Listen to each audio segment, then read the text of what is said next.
La Nueva Milonga, o seu podcast sobre tango e música brasileira.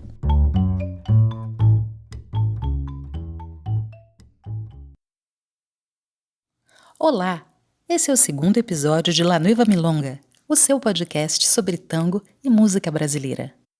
Meu nome é Geisa Fernandes, eu sou cantora, compositora e pesquisadora musical, e esse podcast é fruto de uma pesquisa que realizei entre 2013 e 2016 sobre a influência dos ritmos do Rio da Prata na música popular brasileira. Dessa pesquisa resultou o EP La Nueva Milonga, além de uma série de shows realizados no Rio e em São Paulo em 2017. Aliás, no episódio de hoje você vai ter a oportunidade de ouvir uma das canções desse projeto. No primeiro programa, conversamos sobre os diversos ritmos que deram origem ao tango e de como esses estavam também presentes na construção do choro, e destacamos o papel de Chiquinha Gonzaga e Ernesto Nazaré na difusão do gênero pelo Brasil. Neste segundo episódio, vamos viajar para a região do Rio da Prata e falar sobre o desenvolvimento do tango na Argentina e no Uruguai. Prepare-se, pois a milonga vai começar! Ao longo do século XIX, a então jovem nação argentina incentivou a entrada de imigrantes europeus no país para que estes pudessem ampliar a mão de obra disponível e, conforme se dizia na época, e aqui valem muitas aspas, refinar a cultura pelo contato com espanhóis, franceses, poloneses e italianos. Embora se saiba que o bandoneon tenha chegado à região do Rio da Prata por volta de 1900 na bagagem dos imigrantes alemães, demorou um pouco para que ele conquistasse os salões das elites. Para se compreender melhor o processo de difusão do tango nas sociedades rioplatenses, vale lembrar dois importantes fatores. Por um lado, havia o fator do crescimento industrial nas grandes cidades, como Buenos Aires e Montevidéu. A reboque desse crescimento surgiu um novo agente social, o proletariado. Seu crescimento leva ao estabelecimento de uma cultura própria que se expressa de diversas maneiras, também pela música. Por outro lado, havia também nesse momento uma indústria fonográfica em plena expansão e que buscava justamente atingir um público maior, o que significava, na prática, aproximar-se da música proletária.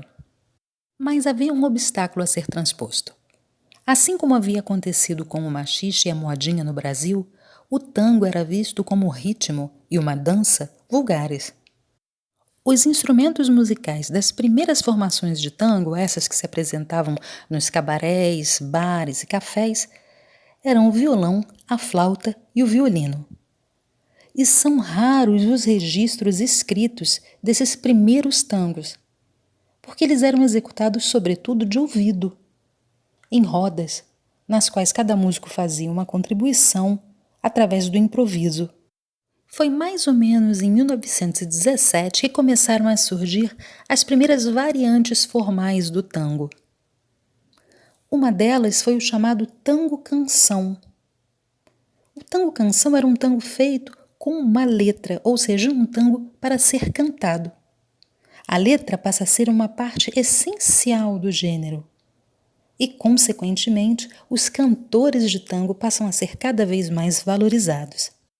Mas vale lembrar que ainda nessa época os salões das elites estavam fechados para o tango, que só foi aceito mais tarde. O curioso é que a aceitação do gênero pelos argentinos se deu pela influência indireta de Paris. Parte integrante do primeiro público de apreciadores do tango, os marinheiros se apaixonaram pelo ritmo e o levaram consigo na sua viagem de volta para casa. A sociedade parisiense da época, em pleno modernismo, ansiava por novidades e exotismos. O tango virou uma febre em Paris. E como Paris ditava a moda para o mundo, não demorou muito para o tango virar o ritmo da vez. São nomes representativos dessa época: Agustín Magaldi, Rosita Quiroga, Açucena Maizani e o mais famoso entre todos, Carlos Gardel. Durante a chamada época de ouro do tango, durante os anos 1920, artistas argentinos e uruguaios fomentaram e difundiram o estilo. e Gardel cantava o tango em Paris, Nova York e muitas outras capitais do mundo, sempre atraindo verdadeiras multidões. Gardel também foi o responsável por uma popularização em massa do gênero, com sua participação em filmes musicais de tango produzidos em Hollywood. Ele tornou-se uma verdadeira estrela internacional. Sua morte precoce, vítima de um acidente aéreo em 1935, durante uma turnê em Medellín, na Colômbia, causou imensa comoção. Com a explosão do gênero durante a década de 1930, as grandes bandas adaptavam seu repertório ao tango, como foi o caso de Juan D'Arienzo e Aníbal Troilo. Os anos 1940 inauguram a segunda fase do tango. Aqueles profissionais que haviam começado nas orquestras dos cabarés de luxo da década de 20 estavam no auge. E nessa época, as letras do tango passam a ser mais líricas, mais sentimentais. Entre os clássicos do período é possível citar Mi Buenos Aires Querido, La Comparsita, Volver, Por una Cabeza, entre tantos outros temas inesquecíveis.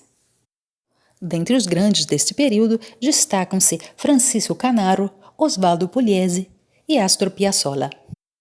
Sobre Piazzolla, vale a pena lembrar que na década de 1950 ele foi o responsável por uma verdadeira revolução dentro do universo do tango, rompendo com o formato tradicional e trazendo para o gênero influências da música clássica, como Bach e Stravinsky, e também influências do cool jazz norte-americano.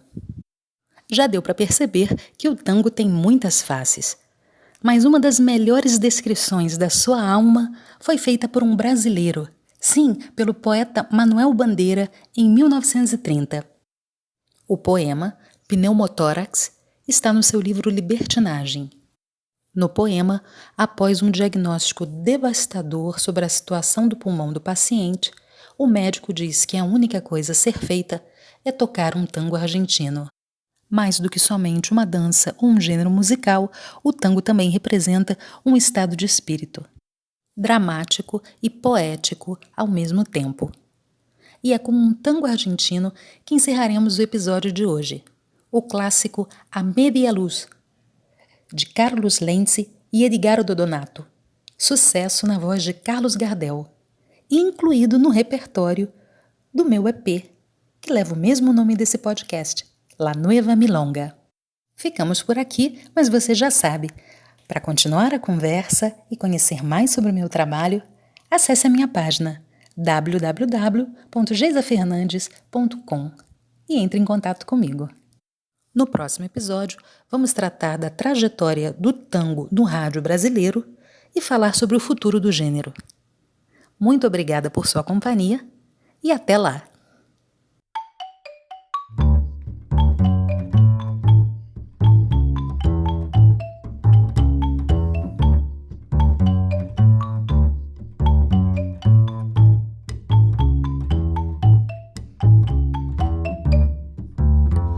Corrientes 348, segundo piso ascensor. No hay porteros ni vecinos, adentro cóctel y amor. Pisito que puso maple, piano, estera y velador. Un teléfono que contesta, una vitrola que llora, viejos tangos de mi flor y un gato de porcelana pa' que no maulle el amor. Y todo a media luz, que es un brujo el amor, a media luz los besos, a media luz los dos, y todo a media luz, crepúsculo interior, que suave terciopelo, la media luz de amor. Un K1224, telefonía sin temor, de tarde té con masitas, de noche tango y champán, los domingos té danzante, los lunes desolación.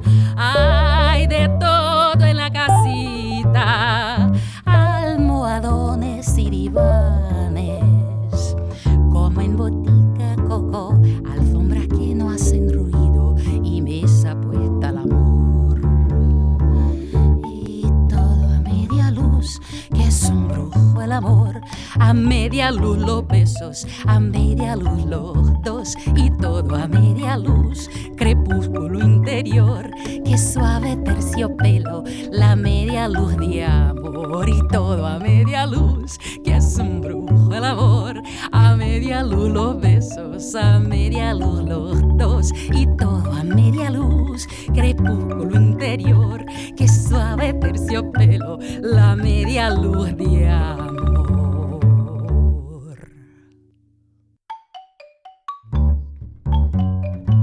La Nueva Milonga. Criação e realização de Geisa Fernandes.